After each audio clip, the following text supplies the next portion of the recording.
Welcome to Bankless, where we explore the frontier of internet money and internet finance. This is how to get started, how to get better, and how to front run the opportunity. This is Ryan Sean Adams. I'm here with David Hoffman, and we're here to help you become more bankless. David, how are you doing today, sir? I'm doing just fantastic, Ryan. Really excited about the future of the Bankless Nation. And we brought on Erik Voorhees, who is one of the earliest settlers of the Bankless Nation. We talk about the metaphor of going west a lot, and we talked about it with Erik. And for those that don't know, Erik Voorhees is one of the earliest pioneers of this space. He's been through the entire Bitcoin history, and he's been upholding the bankless values before we even called them the bankless values. And so we go through Erik's history of being one of the first settlers of this new nation and what that experience is like and what lessons he has learned along the way. He also talks a lot about the values. I mean, he's an OG. So he started in 2011, and he was there when Bitcoin was sort of instantiating its values. And I feel like, David, this episode just is a Bitcoin maximalist slayer episode. Just knife in the heart, man. Erik totally, I think, brought out the core values that made Bitcoin special in the very early days, and talked about how those values could be present in non-Bitcoin crypto networks. And it was super refreshing to hear him talk about that, because I think that's what we've been talking about. Like, Erik seems to me like he is a member of the Bankless Nation, perhaps without knowing it. Maybe he was an original founder of the Bankless Nation, and we're just discovering this country a little bit later. But you know what? For some people, Erik is not maximalist enough. So I anticipate some Bitcoiners that are of the maximalist persuasion might not like this episode. Yeah, the part of the episode where we talked about maximalism was absolutely deadly. And I definitely agree that is part of the bankless values is a commitment to non-maximalism. Bankless values are what enable banklessness. And to whatever degree that some crypto economic protocol, some new technology, regardless of whether it's blockchain, cryptocurrency or not, allows for people to be bankless, then that piece of technology is part of the bankless nation and allows people to settle there. And Erik Voorhees doesn't use those words because these terminologies is unique to the bankless nation, but I think he resonates with them all the same. Yeah, absolutely. We talked about other things too. We talked about economic freedom. We talked about flag bucks, as he calls them. I call them boomer bucks, but that's the idea of fiat money. We talked about nation states and game theory, creeping authoritarianism. You have to know that Erik is a pretty hardcore libertarian. So going into this episode, we got into some of his libertarian beliefs and how those intersect with crypto values and bankless nation values. One of my big takeaways from what Erik was talking about was his belief that the growing debt of nation states, particularly of the US nation, is just an insurmountable thing to overcome. And regardless of Bitcoin, regardless of Ethereum, regardless of these bankless tools, that insurmountable debt is going to bring, in Erik's opinion, an end of the fiat money regime. So I thought that was a really interesting perspective. Usually you hear from Bitcoiners or Ethereans that because of, and this was my opinion, and now I agree more with Erik, because of the ability to exit, the fiat bubble will be popped. But Erik thinks that fiat bubble is going to be popped regardless. And so that was one of my favorite parts of this conversation. And he brings some credibility there because he's been talking this way since at least 2011. Even before. This is just a great episode for you to listen to. Before we begin, we should talk about our sponsors. The first sponsor I want to tell you about is Aave. Aave is a DeFi protocol that you absolutely have to check out. What can you do with it? You can lend, you can borrow banklessly, all on Ethereum. So you could do things like lend DAI to the protocol. It will magically transform that DAI into an interest-bearing DAI account. Not just DAI, all sorts of crypto assets on Ethereum. You can also borrow against it. Aave has been climbing up the leaderboard as well, and they've recently released Avenomics, which is their token economics upgrade. You can read more about it. We will include a link in the show notes. So Avenomics grants key decision-making to Aave token holders. It creates more safety and economic incentives to reward protocol growth. One of the coolest things is it actually introduces a safety module. So there is staked Aave becomes a collateral of last resort. You can find out about Aave, Avenomics, start using the protocol at aave.com. That's AAVE.com. The last few months in Ethereum and on DeFi, we've seen gas prices just scream through the roof. I check the gas prices every single morning and it's always 60, 70, 80, sometimes 100 gwei. And it really starts to impact what I'm able to do in a cost-effective manner on Ethereum. This is where Loopring comes in. Loopring is a ZK rollup scaling protocol for Ethereum exchanges and payments. ZK rollups stands for zero knowledge rollups. It's cryptographic magic. ZK rollups allow you to combine a bunch of different activity, a bunch of different transactions, all in one small bite-sized chunk, which really reduces the amount of gas it takes in order to process massive amounts of transactions. At loopring.io, you can find a ZK rollup DEX and payment application where you can maintain the guarantees of the Ethereum L1 blockchain, but you can perform trades and transfers at thousands of transactions per second completely gas-free. It's pretty insane. Loopring has the Loopring wallet, a mobile smart contract wallet with ZK rollups tucked in natively, and this is meant to onboard the general public to Ethereum en masse, giving them the UX and the UI experiences that they're used to in their centralized apps, but with the decentralized guarantees of the Ethereum blockchain. So if you are a trader and you have been eaten alive by gas fees, visit loopring.io and get onboarded to Ethereum's most secure scaling solution. All it requires is an Ethereum address, and you can trade on a high-performance order book completely gas-free, 0% maker fees, and between 0.06% and 0.2% taker fees, really low. And then also transferring ETH and ERC20 tokens on the platform is completely free. So visit loopring.org, enter the code Bankless when registering, and you will receive the highest level VIP tier for 6 months, VIP 4, which has the lowest taker fees, 0.6%. And you will be able to find that link to sign up in the show notes. All right, guys, let's go ahead and get right into the interview with Erik Voorhees.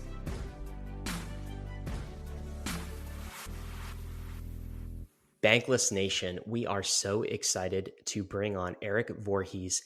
Erik is a Bitcoin OG. He is the current CEO of Shapeshift, which was the original DEX.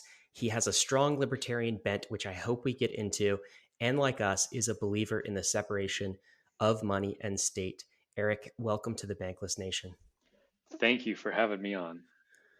Erik, we'd love to talk to you about your journey. So we often talk about going into crypto, going bankless, as we use the analogy of it's kind of like a journey west, right? So,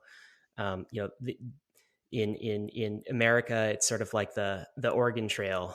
The East Coasters don't quite understand it; they're secure in their existing lives and what they're doing. A few people have died of dysentery along the way. Absolutely, they have.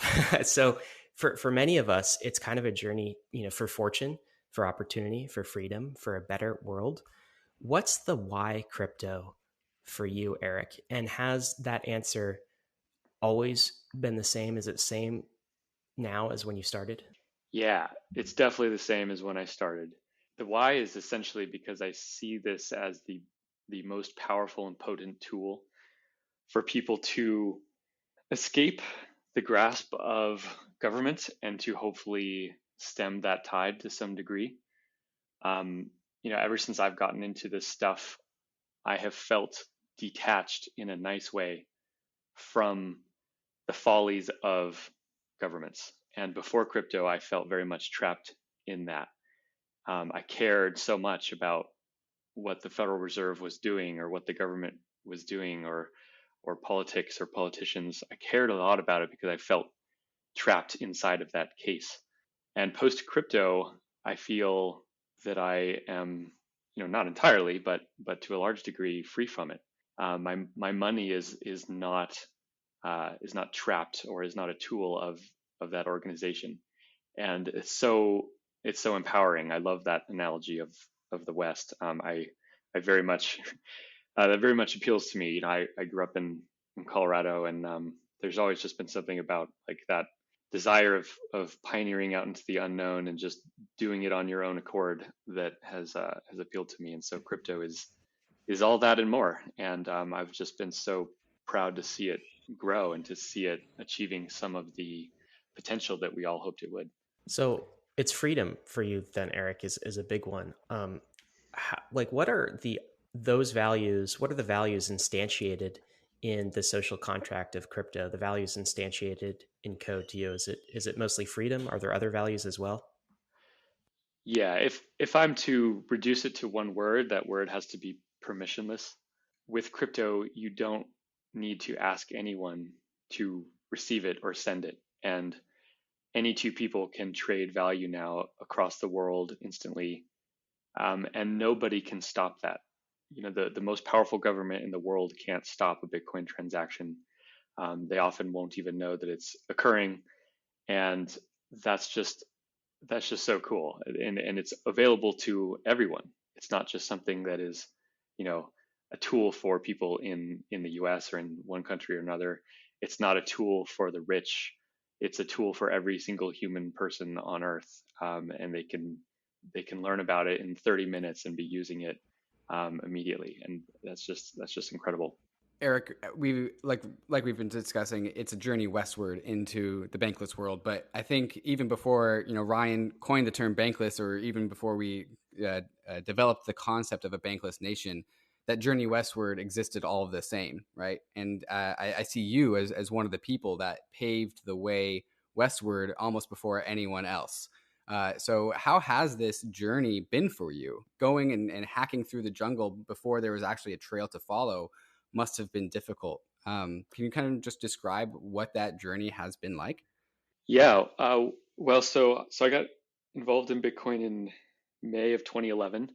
And certainly back then, the number of people that had even heard about it was fairly small. The number of people that had ever used it was smaller still. And Bitcoin was like $5 back then. The whole market cap was $50 million or something. And for those of us who were involved way back then, the potential was so clear to many of us that this could become a new financial system for the planet. But it was so small a niche that any detractor really had the upper hand in the argument, because there just was no history of it really growing over any sustained period.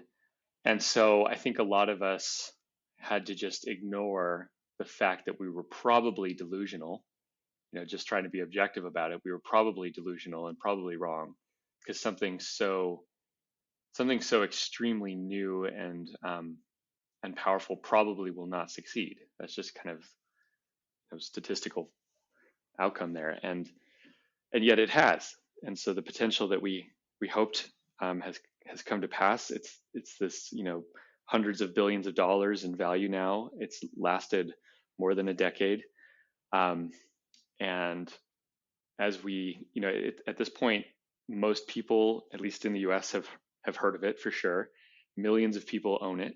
It's not this weird new thing anymore. It's kind of just part of life for many people. It's moved into movies and music. It's moved into culture, and even traditional finance has warmed up to it in a large way. So it's nice to feel like we're not as delusional as we might have been, and it's so exciting to actually see it become real. Whereas before it was so much more theoretical and uncertain. I don't know if you guys have ever seen that meme. So there's this video meme of this guy like dancing in a crazy way at an outdoor music festival, and he's just like dancing for like Yeah, a full I know 60. that You one. know what I'm talking about? He's That's at the dancing gorge. alone. That's at the gorge in Washington. Yeah. Oh, really? So were Yep. you in that crowd, David? Were you I that was guy? not.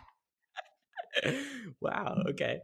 So anyway, so that like for people who haven't seen it, there's this guy and he's dancing on his own, and it goes on for a full like 60 painful Crazy seconds. dancing. Crazy dancing. And Just he's in it. He's he's just in in it. it. Everyone else, the entire crowd is looking at him like this dude is crazy. And then something happens. Somebody else joins him and starts doing the dance, kind of, I don't know, mocking the person. I don't know, maybe just having some fun. And then a few more join. And then pretty soon, you get like 2 minutes into the video, and an entire crowd, the entire festival is like doing this crazy dance Mhm. with this guy. It reminds And me very you can much. see people running from every single Yeah. direction because they saw everyone else joining, right? Yep. They FOMO in, I guess. And that's what kind of the crypto story reminds me of. Like, it's still crazy now, but it's less crazy than when you started. It's still delusional now, but it's less delusional than when you started in 2011. Mhm. How have you seen crypto grow up, Erik? I One of the main ways is just that the user base and those interested has gotten a lot more diverse. So it was pretty fair to say back in 2011 that almost every single person was a radical libertarian slash crypto anarchist. And the vast majority of those people were also engineers or cryptographers. And it's expanded so far beyond that, which is great. It's certainly a double-edged sword because many of the ideals aren't shared by others, but that's okay. That's something that is inevitable if this thing actually grows. Bitcoin is not going to turn the whole world into libertarians. The reason it's so powerful is because it doesn't need to. It is a libertarian technology, um, regardless of the ideologies of the people using it. So I've always been okay with that, and I've seen that as a sign of its success. And actually, I think it's part of its camouflage. If Bitcoin was always only used and desired by radical ANCAPs, then I think it would be much harder for it to remain legal and permissible.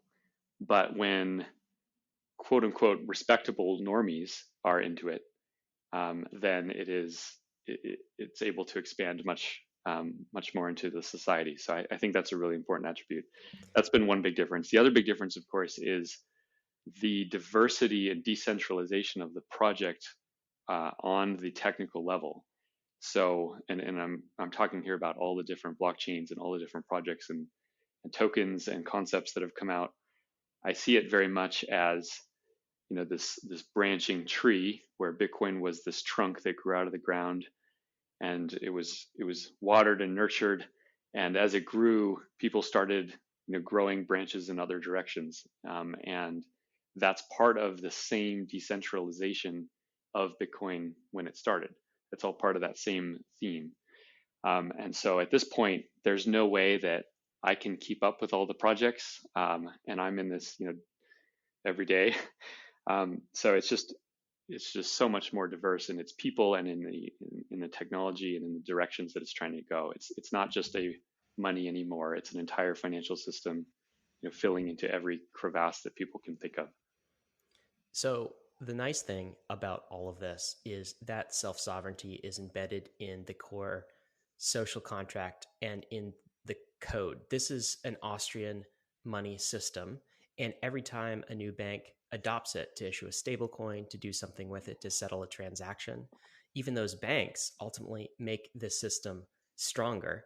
And I love how very practical you are about, hey, we should embrace the mainstreaming of traditional finance on crypto because it gives us the ability to have a stronger, more self-sovereign system. Can you talk a little bit about why you're so passionate about a self-sovereign money, about why separation of money and state is so important to you personally and to the world? Yeah.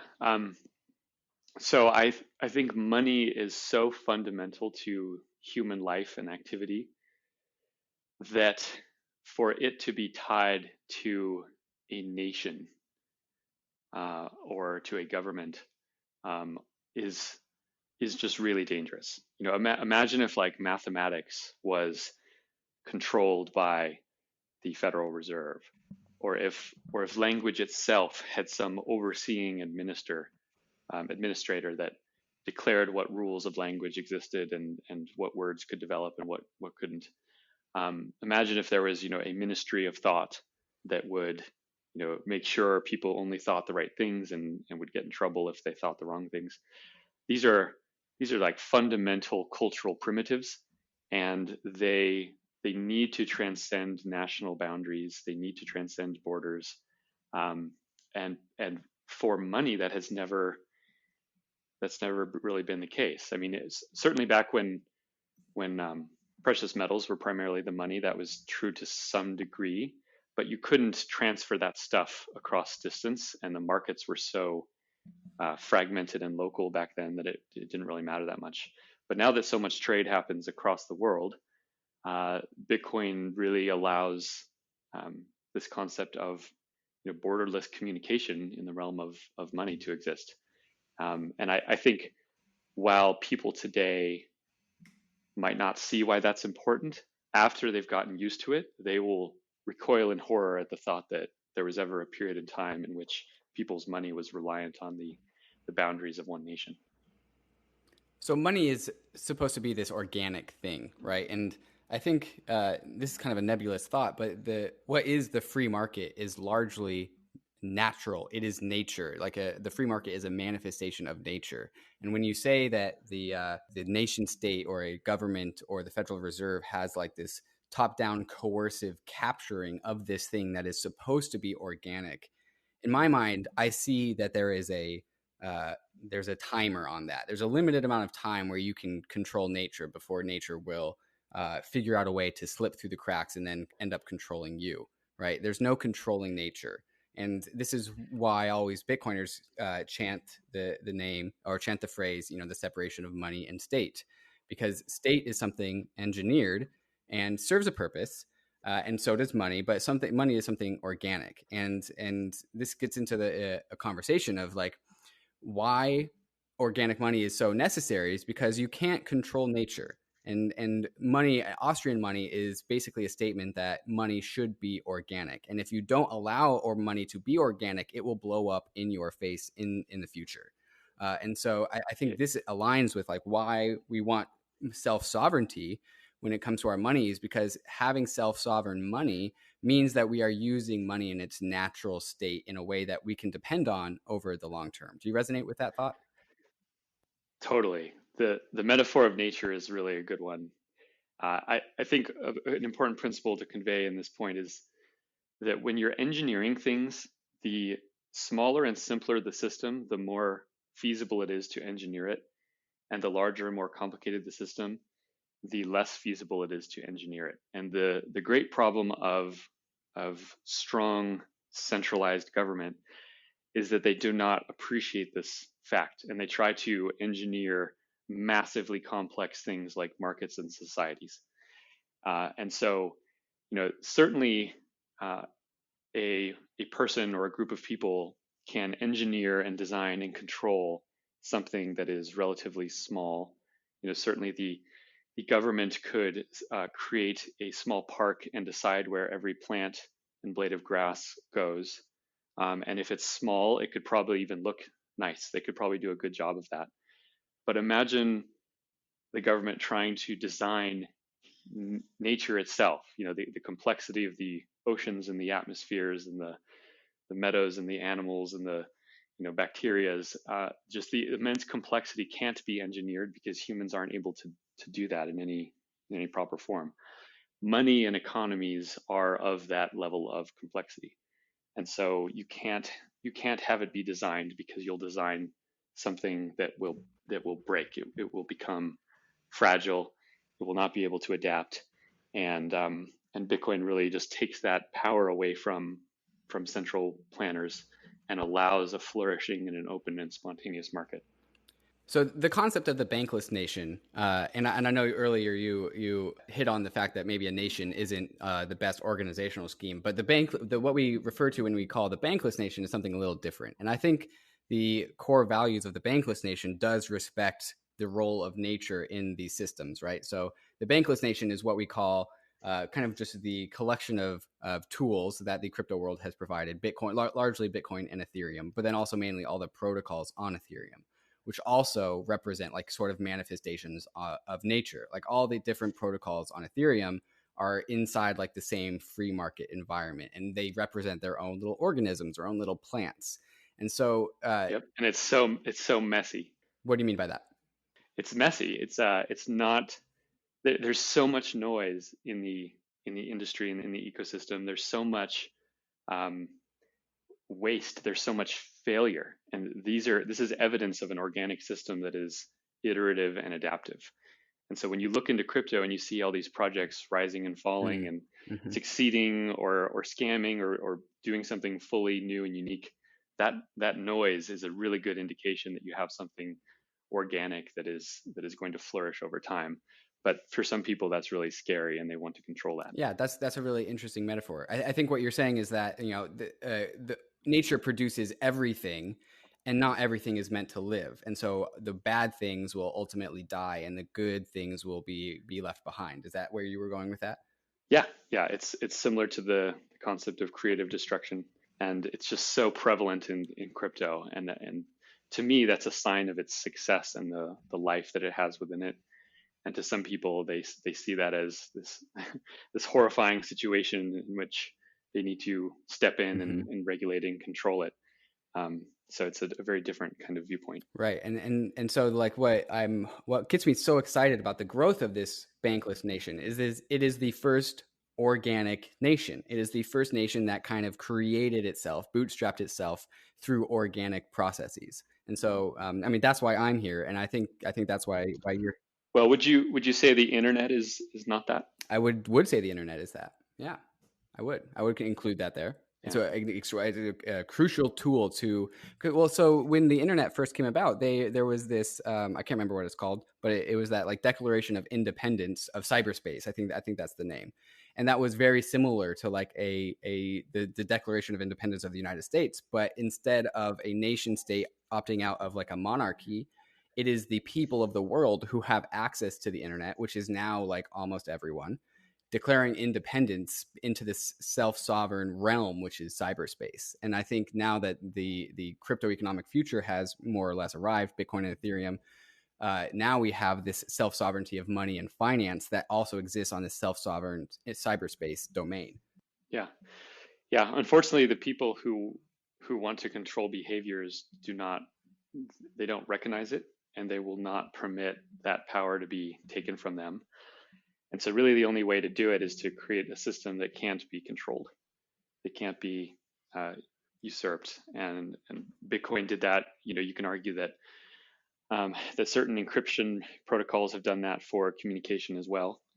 So that's super powerful, and it doesn't require the permission of anyone to use it. I want to get back to the final boss, which is the nation state, in a minute. But first, I have a question for you, Erik. Just put on your libertarian cap for a minute. I don't know if you ever remove your libertarian cap, first of all, but No, put it I on think for a it's minute. I think it's pretty well stuck at this point. Okay, so what we're talking about just now was that things like mathematics, things like language, things like money should be essentially public goods for the world. They shouldn't be coercive and controlled by any single individual entity, whether that's a nation state or something else, right? What is the libertarian, I guess, bent towards public goods? Should some things like very base protocols like communication, internet communication, like money, like language, should those things be public goods and everything else, shouldn't be? I'm just curious how, because I know like there's kind of a libertarianism really emphasizes private goods and property rights and those sorts of things. So help me understand that a little bit. Yeah, very good question. Um, I I don't really love this term of public goods, and I wouldn't ascribe it to something like money or language or mathematics. I think implicit in this concept of public goods is some obligation to provide it for people. So, like if something's a public good, there's almost an obligation that someone has a right to some of it at the exclusion of someone else.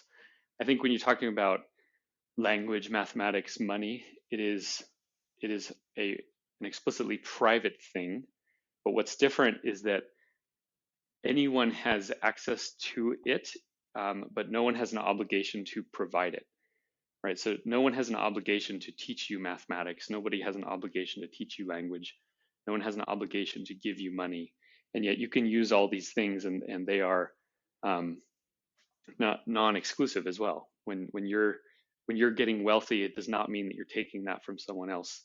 when you're learning mathematics, you aren't taking that knowledge from another person. So I don't like this public good concept. The broader question of like, are public goods ever appropriate is a really good topic for debate. I think there are some things like air and water, especially ocean water, that are really hard to privatize effectively, and maybe are appropriately thought of as public goods. But that's another topic, I guess. So, Eric, would you prefer a term like neutral goods, or even you like the term permissionless? These are permissionless goods. Yeah, permissionless is great. Let's talk a little bit more about where we are today. I saw a tweet from you recently that said a capitalist system does not have central banks. But I thought in America we were in a capitalist system. Maybe not.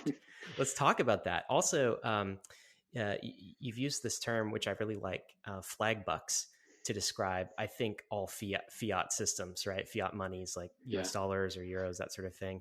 I've started calling them boomer bucks because they used to actually be backed by something, and it feels like the boomers sort of switched things up on us over the past 40 years or so.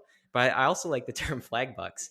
Can we talk a little bit about what's happened to our money systems and the central banks that are essentially the institutions in power of them? Yeah.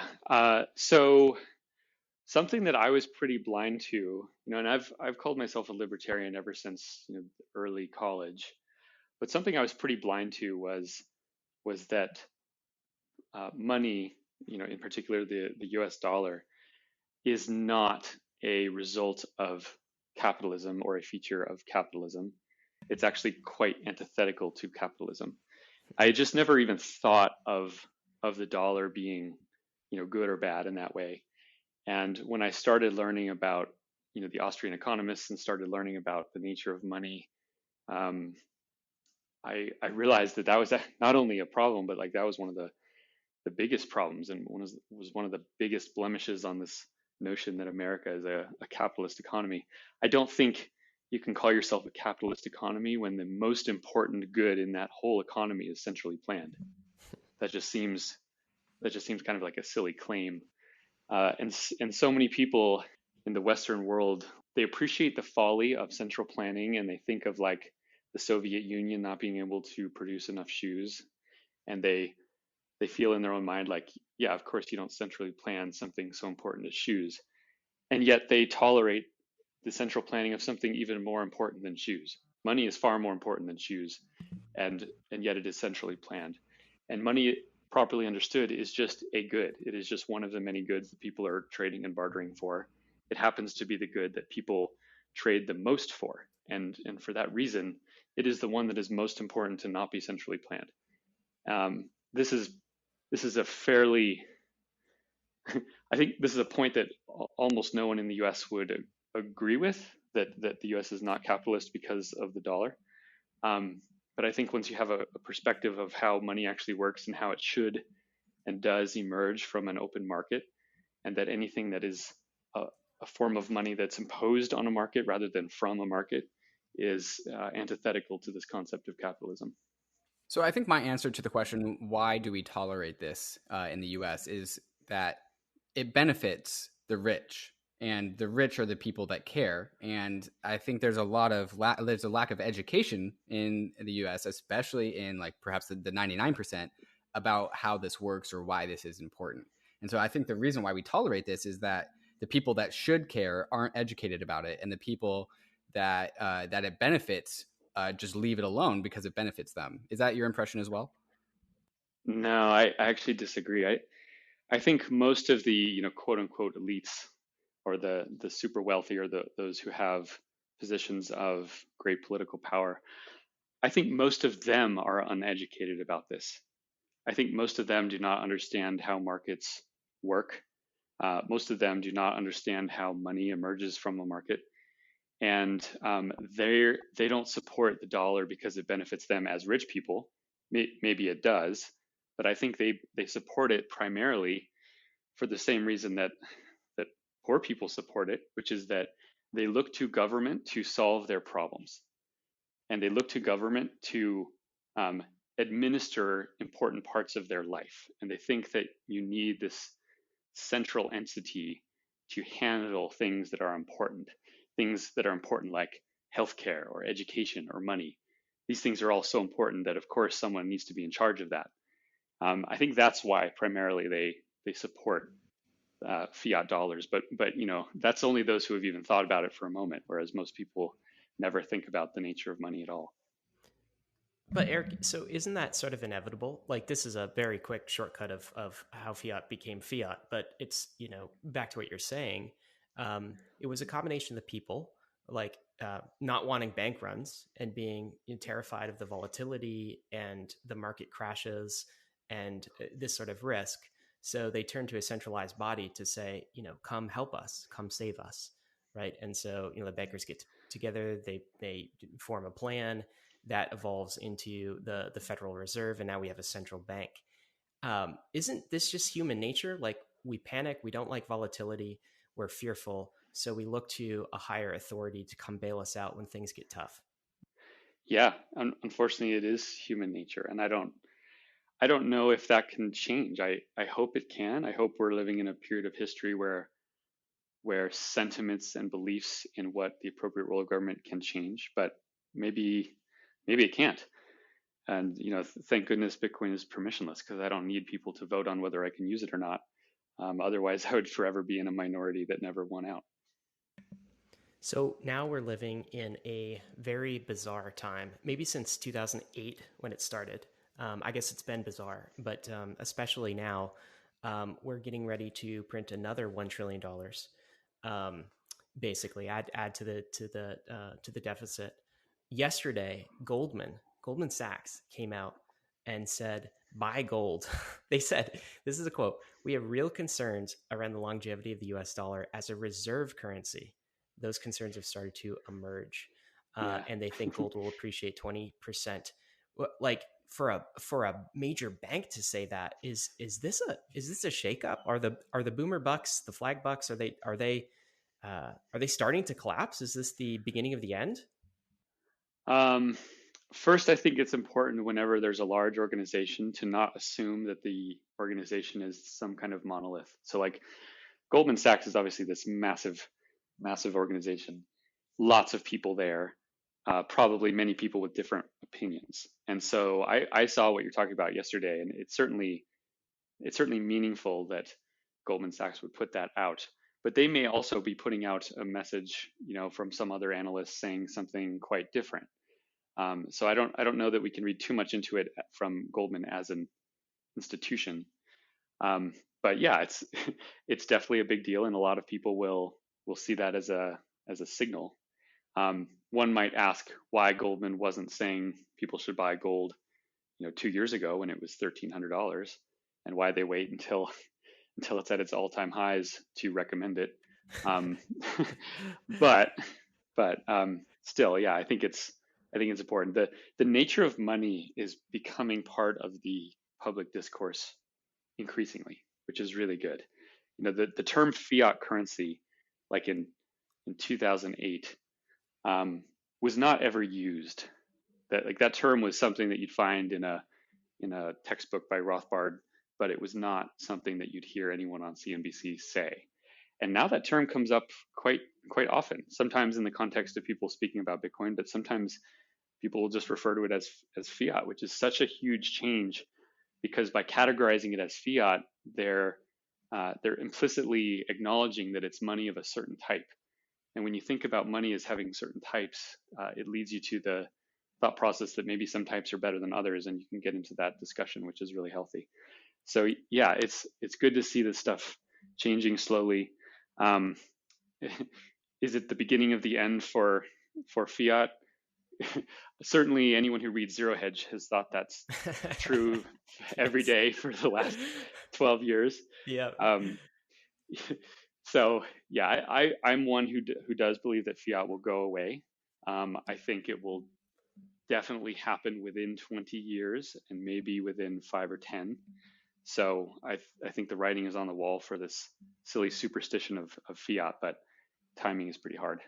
Well, I think you're right about sort of the the mental mindset shift and the awakening to this idea of like, or the awakening to the question among mainstream of, okay, hey, wait a minute, where does our money come from, right? I'm very sure you won't have a positive perception of UBI or that sort of thing, right, from the libertarian school of thought. But one byproduct, that aside, one byproduct which I find is interesting is I have my normie friends, so-called, who are starting to think about like how the money actually gets created because they're receiving $1,200 checks from the U.S. government, right? Yeah. And they're like, okay, wait, how is that possible? Where do they get this money? And then you have the money printer go burr, right? And they're like, oh, okay, so that's how it works. So the government can just print money on demand. Wait a second, and doesn't that start? You talked about the superstition, right? But money is ultimately a social contract, a social structure. It is a superstition. It's a meme, as we would call it. Are you seeing like the foundation of the meme starting to get shaken up? Is that sort of why you're thinking over the next 5 to 10 years, people will start scratching their heads and look towards self-sovereign money systems? I think fiat is going to go away, even if nobody was changing the discourse or talking about it. It will go away just as a matter of economics, because the debts of these nations are so large and growing so much. They are funded through either just straight out debasement, printing of money, or they're funded through debt. And the debt grows and grows, and so what you end up with is that the debt is just going to be monetized at some point, which is just this nice euphemism for printing money. That process will unfold mathematically regardless of what anyone is talking about. So that's why I think fiat goes away, is because the debt destroys the illusion that it is worth something. And you mentioned that money is a meme or a shared belief. I think proper money is not a meme and is not a shared belief. Proper money is based on the observation of what people are trading for. So it's based on the observation that this person wants this item, and so is trading for that. This other person wants that same item, and through iteration, there come to be different goods that are traded very commonly by people, and ultimately something that is commonly traded by nearly everyone is just what we call money. And it's not a social contract, it's a consequence of trade. But in a fiat world, I think you're very right. It's much more of a belief system, much more of a religion. And when you look at any fiat currency paper bills, how can you look at that and not think that this is some kind of crazy cultish religion?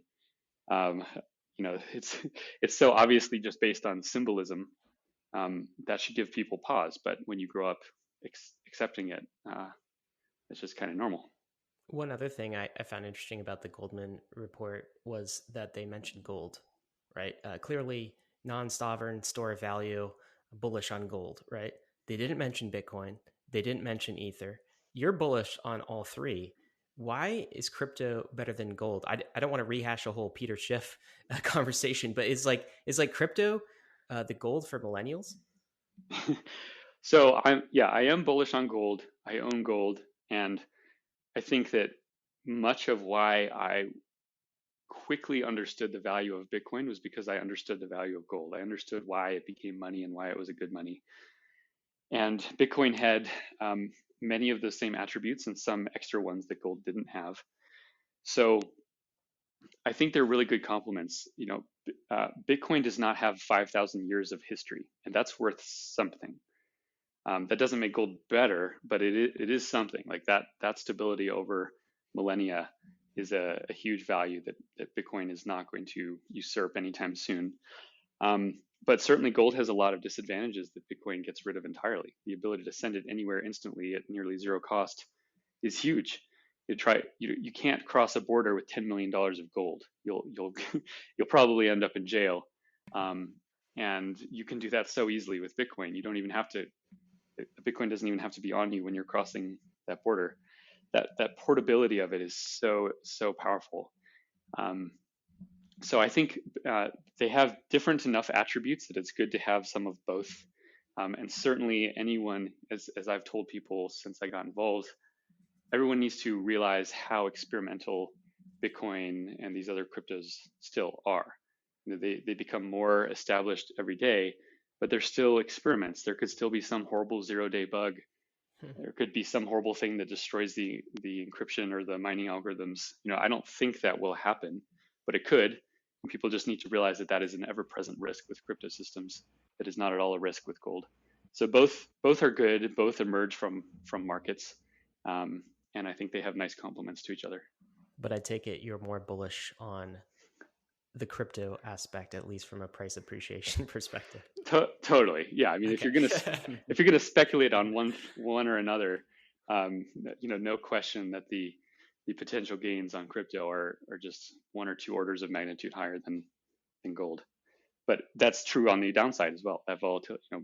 Bitcoin can go down to $1,000. Gold is not going to lose 90% of its value. Bitcoin probably won't, but it's more likely than gold to do that. Hey guys, going bankless is a journey, and you don't have to do it alone. So we're going to pause the episode with Erik real quick and talk about some of our bankless sponsors that offer tools for you to help you go bankless. As we all go westward, we need to get our values into the crypto world, but hopefully escape the tyranny of centralized rent-seeking institutions. And that's where Monolith can help you get your value into the crypto world while skipping over the crypto banks. Monolith, coming soon to Monolith, is an on-ramp directly from your old world bank account into your smart contract wallet on Ethereum.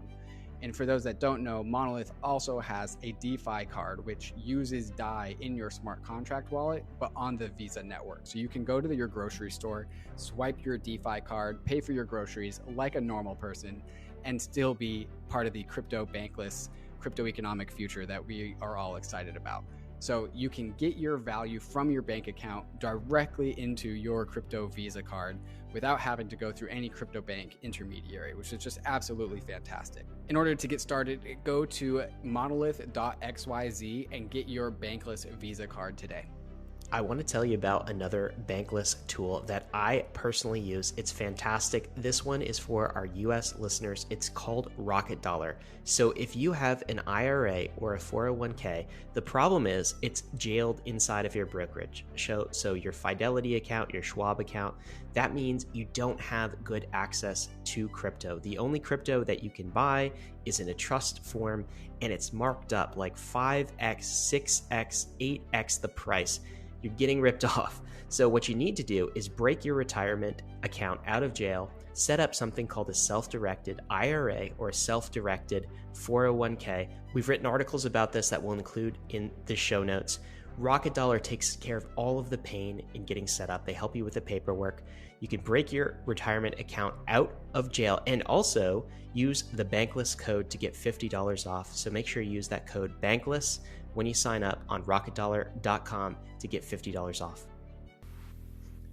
Erik, you talked about how you think that the fiat world will end in the next 20 years, probably, or hope perhaps even sooner than that. And I think contained in that statement or contained in that belief is the ability to exit out of the system, which we've never had before crypto. Like this is what Bitcoin invented. This is what Ethereum invented. Even you can even still use like the US dollar and kind of exit out of the US financial system via, crypto dollars on Ethereum, which is really just like a stepping stone into, it's a gateway drug, if you will. Do you think that ability to exit is the core driver of the fiat, the end of the fiat regime, or are there other things that also impact the end of the fiat regime as well? No, the core driver is just the mathematics of the debt. That's the core driver. You need nothing else other than that for fiat to end. The ability for people to find workable alternatives certainly helps, and it'll help a lot of people as fiat falls apart, that there's already this other alternative financial system getting built. The biggest risk right now is that none of these crypto systems are scalable enough to handle 1 billion people, but they don't need to handle 1 billion people yet. So we need to keep working on it and keep growing this stuff. And certainly the diversity within crypto is going to help it absorb the refugees as they flee from fiat. Can you elaborate on why the debt of a nation is so important to the ending of the money? And in a world without crypto, but with like the amount of debt that we have, what would people's options be?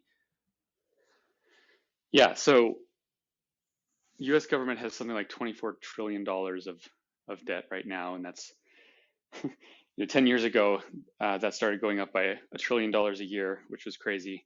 Now it's going up by like $1 trillion every couple months. There is no way for the government to pay that back or to even stop it from growing. In fact, the opposite is happening. It is growing exponentially, whereas the economy and the economic output of the country grows at a much lower rate. Because of this, the mathematics of the interest compound the debt into the stratosphere at some point. And because of that, there comes a point at which the marginal bondholder, the person who is owed money by the government, will start seeing that and be like, okay, this is getting sillier and sillier. How much longer will I feel comfortable lending to this clearly bankrupt organization? Right now, everyone seems very comfortable lending money to an organization that can never pay the money back. It's a great example of the greater fool theory that ends at some point, or more accurately, it doesn't end at a certain point. It ends gradually as people start demanding higher interest rates for those loans. And so once that happens, the debt that compounds the problem. The interest rates on the debt rise, the debt increases faster, and there comes a point at which the bond market will collapse. And what that means is that people start to get spooked that they will be the last ones holding the bags. They will start selling their bonds, and the interest rates on the bonds will rise and rise. And the only way that process is halted is by some kind of default, either an explicit default where the government says we can't pay this back and these debts are done, or through implicit default, which is debt monetization, just printing money to pay people back. That, of course, causes inflation, or more accurately, that is inflation. And to the extent that is done, it compounds the problem as well. Because if the prices are rising from all the inflated money, then again, people will require higher interest on that debt. So that process does not get stopped in any way other than fiat currency collapse. And it's impossible to figure out the timing of that, but it's inevitable that process will happen. Is that one of those things that's kind of like the Berlin Wall? It's gradually, then suddenly. Mm-hmm. Yeah, probably. It's certainly not going to be like a calm process over 20 years. It's going to be something that starts building and then spikes, and that'll be when it's done. Just to link this concept back to what we were talking about at the beginning of this episode, this is very much related to how you can coerce nature for a little bit, but ultimately it's going to blow up in your face. And I think what you're talking about, a debt monetization event would be the end of that metaphor, right? This is where nature blows up in your face. So how does the ability to exit and the existence of these alternative, Austrian money currencies, how does that fit into the picture? And in the event of a debt monetization event, how do these things, impact the world? Just their mere existence. How do they impact that? Where do they fit? Yeah. So in the early phase, which is what we're in now, some people at the margins will increasingly feel comfortable holding some amount of their savings in these alternatives. So 10 years ago, nobody felt comfortable holding some of their savings in Bitcoin. Today, many people feel comfortable holding some amount of savings, and that might be a small amount, but it's some. As the system matures, as people get comfortable with it, as they can do more and more with it, the degree to which they're comfortable holding a portion of their savings in this asset over dollars rises. This is true for individuals, it'll be true for companies, it'll be true for nations. And so there's just this period where people become increasingly comfortable with the alternative, and both things are used. Like right now, I use dollars every day. I use Bitcoin frequently. I'm comfortable on both of those rails. And as people learn about this stuff and they get over that initial skepticism and strangeness, it starts to just become part of their life. And then that's before any kind of crisis in fiat. When the crisis in fiat starts happening, all those people who were already comfortable with the alternatives are going to be fairly well positioned. they'll be good. What's going to be tragic is all the people who really have resisted this alternative entirely and have no idea how to use it, own none of it.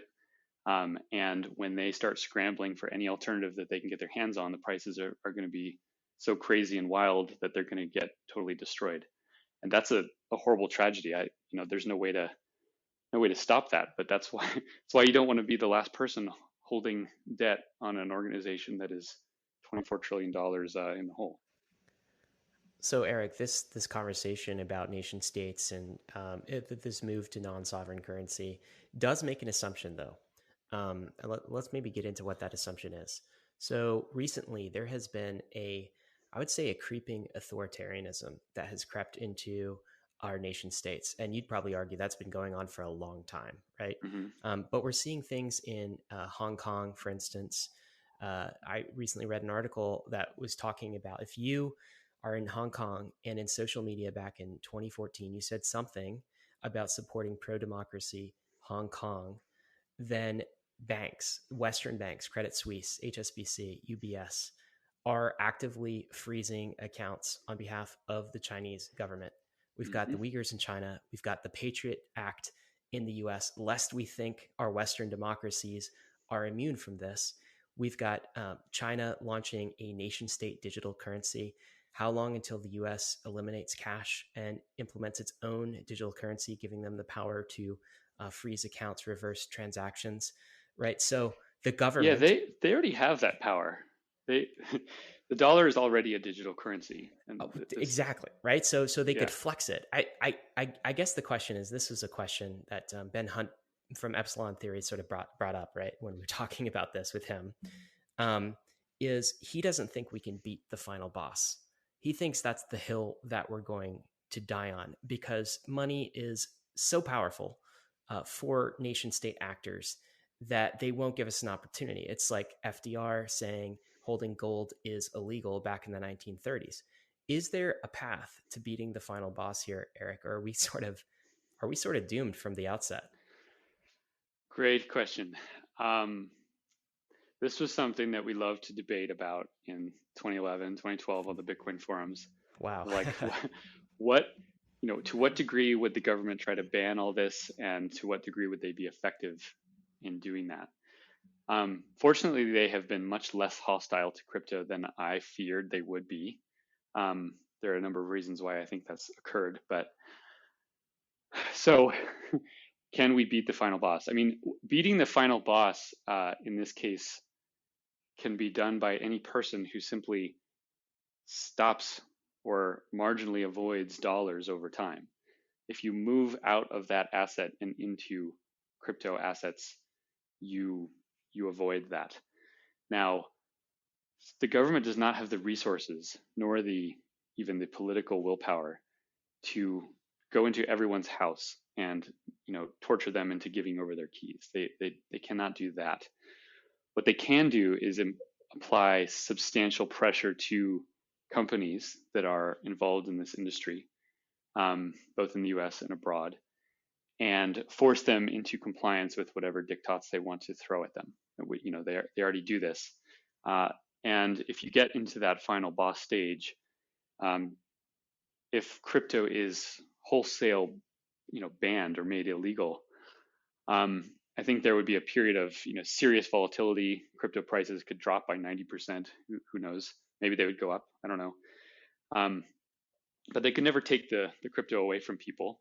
And because one of the foundational tenets of this technology is the ability to build decentralized systems, over time, you're going to see much of this ecosystem exist outside of any company, just people interacting with each other through these decentralized systems. That's super powerful. And so the governments can put all the pressure they want on companies. They can throw a number of people in jail, but the systems can't get shut down. And for that reason, I don't think not only do I not think the final boss is beatable, I think it's inevitable. And again, it's just economics. It's just math that fiat, when debased like this, cannot outcompete a form of money that can't be debased. It won't happen. Erik, can we talk about a choke point that David and I worry about a lot? And that it's basically why we are united under this whole Bankless, meme, if you will. It's this. So, like, walk through that. What if all of the transactions on, say, a Bitcoin or even Ethereum are happening inside of crypto banks? Crypto banks become the custody agent. Crypto banks become the trading mechanism. The Bitcoin blockchain gets so busy that the average user can't complete a peer-to-peer transaction. So it all pools into these large crypto banks. Of course, banks are centralized. They eventually become the apparatus of the state. How can they not? How can they resist that? It's a centralized choke point. Mm-hmm. Do you worry about that for Bitcoin? I'll tell you, that's why we are excited about Bitcoin, but we're also very excited about these DeFi protocols on Ethereum because you have the ability to do more without banks. You don't need them to trade anymore. You could use Uniswap and no one can stop Uniswap. Do you worry about that for crypto, for Bitcoin? Yeah, I worry about it, although I think it's a self-correcting phenomenon. I think there's always going to be people who use centralized services for some things and decentralized services for others. And the better the user experience of one, the more it'll win out over the other. So basically, if crypto banks, let's call them, have a great user experience and are providing a service that customers like, then they'll tend to earn business over time. If they start telling you where you can send your money and they start demanding too much personal private information, and they start putting all sorts of restrictions on you, then that user experience is going down and you're going to be more inclined to try the alternatives that don't suffer from that problem. So that's why I think it's self-correcting. And I also think it's inevitable that these centralized companies will become increasingly simply unwitting agents of the surveillance apparatus. All the centralized exchanges already are. We as Shapeshift have dealt with that ourselves, and it's horrible, and it just keeps going. As that happens, I think the pressure on users of this stuff to move into more free systems that don't have those encumbrances will only increase. And the beauty of crypto is that that option is available. It's not that everyone needs to use decentralized systems, but they can whenever they wish. That's incredibly powerful. And I think if the government was smart, and that's debatable, certainly there are smart people within the government, if they realize that the more restrictions they put on these centralized services, the more people will just flee into the open fields of the decentralized stuff. Maybe that will cause them to be a little more lenient and not be quite as draconian and totalitarian. We'll see. So what do you think of the decentralized finance stuff that's going on right now? Do you think it meets that criteria? Yeah, I think it's cool as hell, and I'm dismayed by a lot of the maximalists who just shit all over it because it's the reason they shit all over it is because it's not built on Bitcoin. If it was built on Bitcoin, they would be loving it. They would find all sorts of justifications for why it was great. They would be the ones out there, knocking down all the criticisms of it. But because it's built on the wrong tribe's coin, they hate it and they find every flaw they can. There are certainly many legitimate criticisms of where DeFi is today. A lot of the projects are more decentralized than they appear, or are more centralized than they appear. That's a big problem, but decentralization isn't a black and white thing. And I think a lot of these projects are going to, over time, become increasingly decentralized. So I'm not so concerned that some of them aren't perfectly decentralized today. I think that's a journey. And there's just so much innovation happening there. Like you can't look at that and not get inspired and excited about what's going on. It has tons of risks. I think there's going to be at least one horrible, DAO-like catastrophe probably in the next year or two. But that doesn't mean DeFi failed. That's part of the experimentation. So as long as people realize that all this stuff is volatile and experimental, and they have that risk tolerance, I think it's cool as hell. Erik, so like that's what the Bankless Nation is basically like all about. Is can we do more stuff in a decentralized way with our money, with our finance? It's not about maximalists. If you called us a maximalist, I mean, we'd say we're bankless maximalists, if anything. But can I ask, like, I feel sometimes like Bitcoin maximalists has sort of lost the plot here, Yep. right? It's like Why has Yep. that happened? Was it that way in 2011? Was there always a contingent that was just like money go up, our tribe price go up, our tribe at all costs, and all the other decentralized tech and money systems are shit? Um, or is this new? It has emerged in proportion to the diversity of the ecosystem. So in 2011, Bitcoin was 99.9% of all crypto. So the tendency toward maximalism was basically non-existent. As the ecosystem has diversified and other projects have been built, and particularly other projects have succeeded, like Ethereum, the maximalist tendency has really gotten turned up. And I say this often, but I used to be one of those people. I was someone who shit on other coins and other projects because I thought at best they were a distraction from the quote unquote real project, which was Bitcoin. Um, and at worst, I thought they were just kind of scams or that kind of thing. Um, what came to change my mind is realizing that one of the most important attributes of what Bitcoin is this decentralization. And you cannot argue for decentralization and at the same time argue that there should only be one monolithic blockchain. That is a degree of mental gymnastics that I was not willing to make. So I switched. I started realizing that part of the promise of Bitcoin is these other coins. They are branches of the same ethos. Some of them compete with each other. Some of them are complementary to each other. I think it needs to be observed that both Bitcoin and Ethereum have hit, their all-time high prices and market caps, roughly together. Empirically, there is not evidence that the growth of one harms the growth of the other. I think they are both very different systems that have different strengths and weaknesses.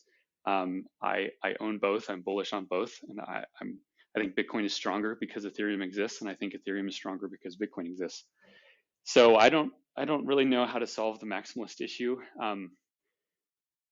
and it's just such a waste of time and so tragic because there's a lot of Bitcoiners who spend more time shitting on other crypto projects than they do building their own, and that's just really a waste of time. Yeah. So like, I think we're really aligned with what you said. You had this like legendary tweet that I think sums it up recently.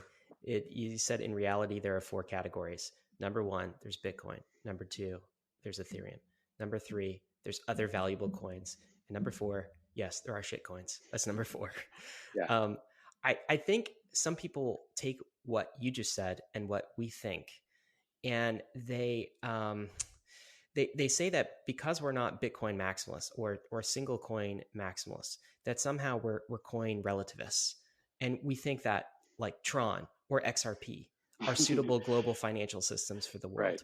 Like like how do we explain that like this is not binary thought here? You just like there are clearly some chains that embrace the bankless values, the decentralization values, the open financial system, permissionless financial system value, and there are others that don't, and those that don't are shitcoins. Like, how, it seems really simple to me. Why don't they get it? Well, they believe what you just said. They just think that Bitcoin is the only one that embodies any degree of decentralization. Okay. One of the most silly things that they claim is that only Bitcoin is decentralized and everything else is centralized.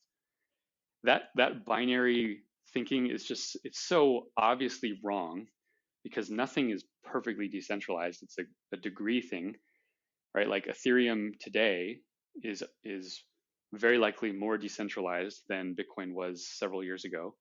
These things change in their decentralization over time, and they they just I don't know. I guess it's a sign of like a weak mind to not see the nuance of these projects and to not be able to hold two different projects in your head and analyze them on their own merits and their own flaws independently. And I think what causes a lot of that, to be honest, is just people who have a financial stake in a project and feel insecure about that project are going to put a lot of energy into shitting on the other projects.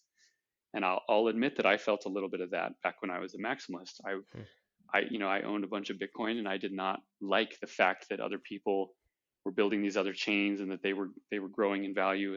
And but the difference was I recognized that flaw in my own thinking and that bias, and I got rid of it.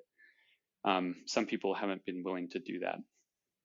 The memes popping back up in my head, Eric, of you're back, you're in the Bitcoin tribe, right, in the crypto tribe, but you're that guy at the music festival again that's dancing, right, and saying like, not all of these other chains are bad. Some of these systems embrace Bitcoiner values too. I am optimistic that more Bitcoiners will kind of come around and get back to the some of it's just, I think, education and time, and DeFi has to prove itself, and it's still early and young. I'm optimistic about that. It's so tragic because if the tribes were united, the whole ecosystem would just be so much healthier and so much stronger. And Ethereum is not Bitcoin's enemy. You know who Bitcoin's enemy is? It's the NSA, it's the IRS, it's FinCEN, it's these government agencies that are trying to surveil that chain and see everything that the people using it are doing. Those are actual enemies. But instead of like trying to tackle those entities, because admittedly that's very difficult, they spend all day on Twitter just shitting on Ethereum. So, in defense of what Bitcoiners often say, largely of Ethereum, is that they hold the concept of sound, unprintable money like in the highest degree. Like that is the whole point of these systems. And to some degree, Ethereum is centralized because we hard fork. Both L1, both Ethereum 1, we hard fork every now and then, which implies that there's some amount of centralization. And also, Ethereum 2 is essentially, well, it's not centrally planned because there's roughly 7 or 8 different client teams all operating in parallel, but centralization around those 7 to 8 client teams. And we've also changed the monetary policy of Ethereum, and there is a monetary policy of Ethereum. And so to some degree, there is some centralization of Ethereum that is present.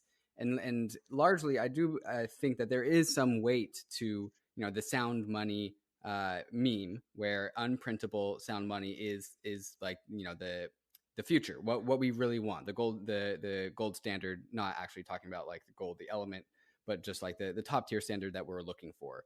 So how much weight do you give that criticism of Ethereum as, its monetary policy is kind of undefined and nebulous and centrally coordinated? So first of all, again, all of these projects have some degree of centralization. It's a question of degree.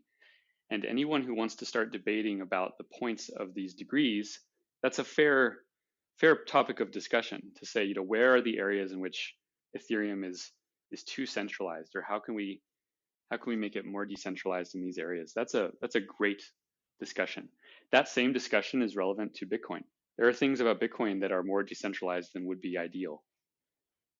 Every time a miner drops off the network, it just became a little bit more centralized. Every time a node drops off the network, it became a little more decentralized.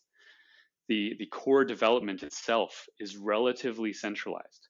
That doesn't mean it is centralized. It means relatively so. And if you had twice as many core developers, it would become more decentralized. So these are all fair points to debate and discuss. The problem with the maximalists is they don't debate and discuss them with genuine curiosity. They just say Ethereum is centralized, so it sucks. Bitcoin is decentralized, so it's great. And that's the extent of their thinking. So, Eric, what's your take on this? We talk a lot about ETH being money, right? Using the Hayek term, right? Like, is ETH money, in your opinion? Could it be a sound money? It's different than Bitcoin, but is it a sound money? Yeah. So much like decentralization, money is an emergence. It's something that things become. They head toward the properties of money. And the same debate was so common in like 2011 or 2012 about like, is Bitcoin money or not?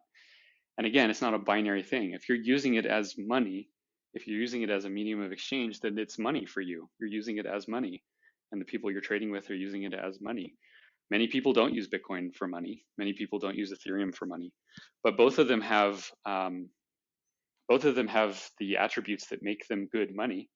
Ethereum is better in some ways. Bitcoin is better in some ways. They're both strong, and I think as they grow, people will find them useful for different things. Eric, I don't know if you have a take on this, but I'd be interested in what you think, just off the cuff. So, Ray Dalio talks a lot about empires, right? I think he presents some compelling, interesting evidence that China is rising, American dominance is declining, at least relative to China. Mm-hmm. Um, like fiat's never lived in a world that has bilateral power structures, like large nation states that are That's co-equal as that's not powers. true. The Cold War was very much a time of fiat. Fair enough. Fair enough. I guess the question is, do you see a China versus America Cold War on the horizon, and how does that impact kind of the shaping of everything we've been talking about with crypto? Um, yeah, good question. So I think the best attribute of the world is how much countries trade with each other today. Countries that tend to trade with each other become reliant on each other in a mutually beneficial way that gets destroyed very quickly if they go to war or if they start isolating from each other. So both China and the US, and I should clarify, both the Chinese people and the American people have a very strong interest and benefit from those countries trading with each other. What politicians will do is sort of a separate question and is always a scary thing. Um, Certainly, China will become larger than the United States in the size of its economy, over the next couple decades. Uh, will that change how the world works? Maybe not. I don't know. Um, but I think a more important issue than the China-U.S. relationship is the debt of the United States in particular. Um, and I guess the thing I would worry most about is if there is an economic catastrophe from a bond market collapse, the leaders of many countries will be very reluctant to blame themselves for their spending, which is what caused the actual collapse. They will be very eager to blame the other tribe. For the Americans, it'll be China. For China, it'll be the Americans. And that's really dangerous because so many people will believe the politicians and they will want to blame that other person across the ocean rather than their own spending that they've done as a nation. So that's what I'm really worried about. I love that distinction that you made, and I'm not sure if people caught it, but you made the distinction between the Chinese people and China. Why'd you make that distinction? Yeah, so I hate collectivism. I hate defining people by groups. Admittedly, I still do it sometimes. Everyone does. But when people talk about like the U.S. versus China, that's just such a narrow frame of reference. I try to treat people as individuals, and so when people say like China is stealing IP, like what does that mean? Does that mean every Chinese person is actively stealing IP? Right. No, it first of all, maybe it's true, maybe it's not, but if it is true, it's probably either a particular company who is stealing IP, meaning particular individuals who are doing that, or the government organization itself, and again, particular people within that. And I think that's important because when you collectivize an entire country of hundreds of millions of people, you lead into the tribalism that is so dangerous. When you treat people as individuals, it's hard to start wars. It's hard to cause the atrocities that many governments have caused in the past if people realize that everyone's just an individual. Well, I think this is a little bit of a semantics argument because I think when we ask the question, the coming China-America Cold War, I think what we're really trying to get at is like the actions of the leadership, the government of each respective nation state in their stance towards each other. And then and what I'm concerned about is how the government of America and its stance towards China and vice versa, the stance of the Chinese government and its stance towards the American government, how that impacts the people, both of the separate countries. And where you separated, the Chinese people from the Chinese government and also the American people from the American government, I definitely do see alignment between the Americans and the Chinese in their opposition to what I'm worried about, which is a Cold War between the American government and the Chinese government. Does this framing resonate with you a little bit better?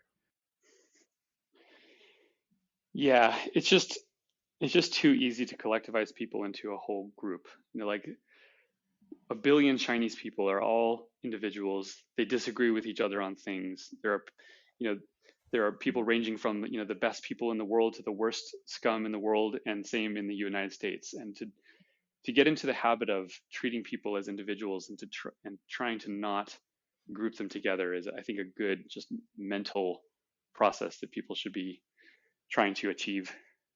Like even earlier, you said we are printing another $1 trillion. Hmm. You just kind of said that naturally. Mm-hmm. Like none of us on this call are printing dollars, and yet you use this term "we" as if we're actually doing that. Hmm. This, I think, is an intentional rhetorical strategy of those in government to convey their policies as if it is all of us doing it. And clearly we're not. I have no responsibility for the printing of that money. I have no responsibility for that debt. I have no responsibility for the bombs that the United States politicians drop on other countries and kill children. None of that is me. So I do not like when people say we or collectivize a whole country like that. Can I ask you, Eric, to put on your libertarian cap? Oh, you didn't remove it. Never mind. Well, but let me ask you another libertarian question. Sure. So it's been said, or I've thought, I don't know if anyone said that, but I've often thought that violence is the final foundation settlement layer for transactions, for things, right? So even if, let's say David has private keys that I want, I can go wrench attack him with violence, and basically he doesn't have those private keys anymore if I'm more powerful. So government is kind of the process of hiring somebody with a big stick to protect us from violent individuals, right? So take that thought, park it somewhere.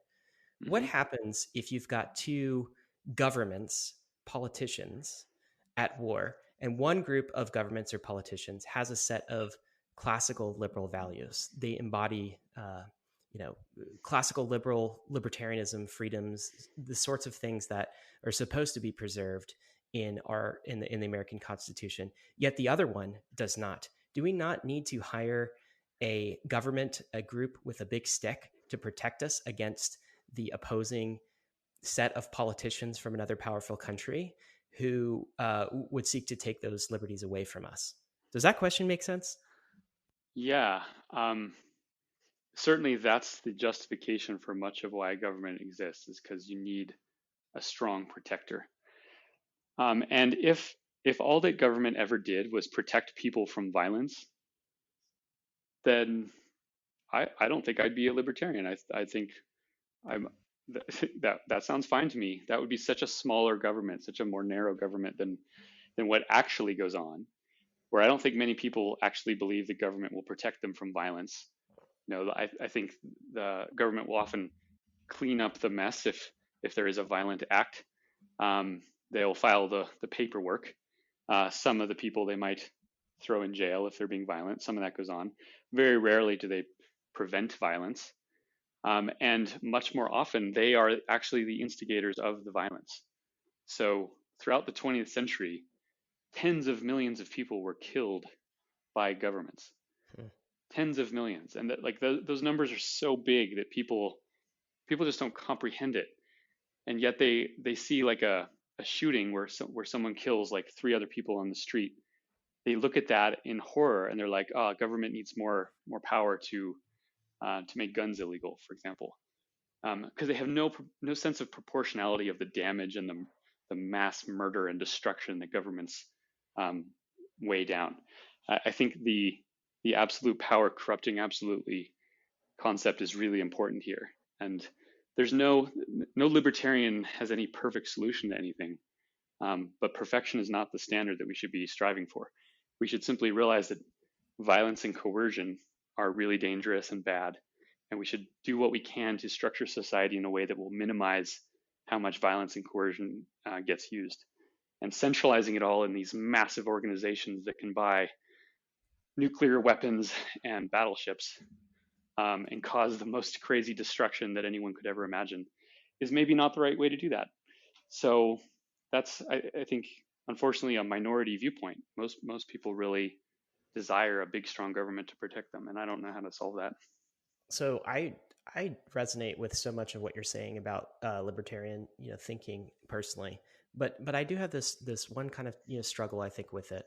I have others, but one of them is the defense argument. So you said if governments just were providing defense and nothing else, you wouldn't have a problem with it. But what if one government realizes that certain other things increase their ability to defend their country? For example, one might argue fiat money printing basically gives a nation the ability to go to total war. So one more libertarian government says, we're not going to do that, like power to the people. We're going to embrace crypto. We're going to embrace gold. We're going to set a gold standard. Another government says, no, we're going to go full surveillance system on our population. We're going to use fiat, money printing and the power that it gives us, and then become so powerful through these mechanisms that they then the more libertarian government is unable to defend them. I know we're verging into like a little off topic, but I've always wondered that about the libertarian defense kind of philosophy. Yeah, I think this is really where this concept of like gun ownership is important. I think, and I would be curious if there's a counterexample of this, but I do not believe there's ever been an example in history where one country has successfully invaded another country where that other country was both highly open market, so strong open economy with markets left to flourish, and is heavily armed, where the citizenry themselves is heavily armed, because the energy and resources required to conquer such a place just becomes impossible. The defense is so distributed that there's no place to bomb to win. It just becomes a perpetual guerrilla war that can never be won, and so probably would not be attempted. And the other important point is that why would that country ever even try to invade them? Because they could get far wealthier by simply trading with that. Right. You would destroy the whole purpose of the incentive to invade them in the first place if you did that. The economy, right. The existence of the economy and the existence of the free market is the thing that you want. And you don't get that by invading that with a military. Exactly. You would destroy much of the productive capacity, and you'd end up just spending tons of money fighting a never-ending guerrilla war. To what end? To get what? It's silly. So, Erik, I want to turn into something a little bit more concrete instead of our very high-level conversations. Tell us about what's going on at Shapeshift. And for those that don't know about the product, maybe give us the pitch. What is the Shapeshift product, and can you tell us about the innovation and development that's going on there? Yeah. So most people that have heard of Shapeshift know of what it was when we started, which was a simple tool to convert one digital asset into another. And today we're quite different. So today it's much more appropriate to think of us as basically like a self-custody alternative to a Coinbase. Basically, we are a place where people can buy crypto from fiat. They can store it safely. They can trade it between different coins. And they can track the performance of that value. They can send and receive as a wallet.